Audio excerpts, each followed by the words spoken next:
The vast majority of objects in museums and archives, even library-based collections, are inaccessible. They're inaccessible often even to the curatorial staffs. I think this project has at least a potential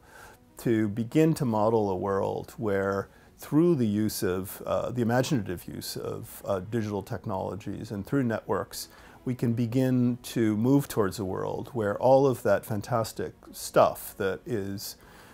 represents the bulk of the human record becomes accessible in spaces where it matters. Teaching with Things is an attempt to bring the same kind of rich, complex models of description and representation to object-based collections that we typically bring to paper documents and books.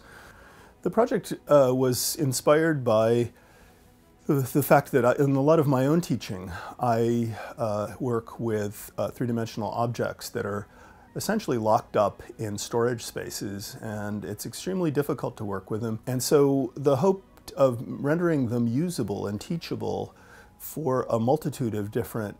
communities, from beginning courses to high-level research, has been one that's interested me as a cultural historian for some time. We're thinking largely about solving a couple of problems. One, the need to develop a very nimble and quick and efficient way to create three-dimensional representations of objects that were rich enough,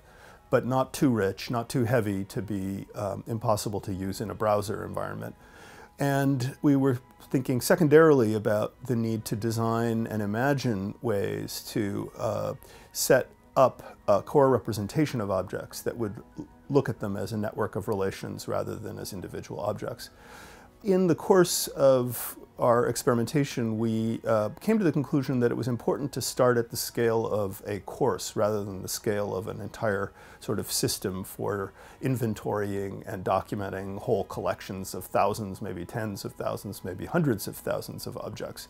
And so we shifted away from the sort of broad ambitions to a more narrow ambition, which is this notion of a syllabus of things. A syllabus of things would be a course that literally is built week by week around a core set of objects, much like an exhibition can be built around a small core set of objects, much like a traditional course is built around a core set of documents or readings. It allows us to build some models that can then gradually be scaled up to a much larger set of ambitions. At the far end of the spectrum would be establishing an entirely new model for how museums and other institutions of memory actually catalog and inventory their collections in ways that allow members of the general public as well as research communities to access them and do things with them. If at the end of this period we can not just have sketched out, but maybe even fully implemented a kind of prototype for what a syllabus of things might look like, that then in the future faculty who are involved in collections-based and object-based teaching could make use of, that would be an even greater success.